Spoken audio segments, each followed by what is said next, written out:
Today, I'm going to show you how you can update PlanetTogether for unplanned downtime events and have the schedule automatically adjust. We use this method when there isn't automatic shop floor feedback from a smart manufacturing tracking system such as OEE or MES.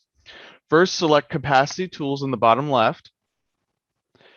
Next, increase your capacity interval height to be something you can easily see on the Gantt.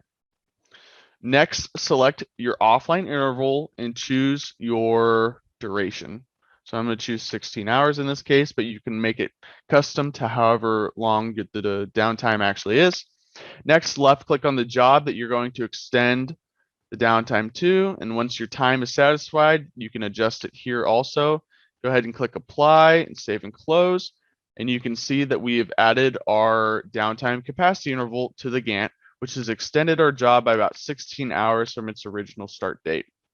Once you are satisfied with the downtime, go ahead and advance your clock.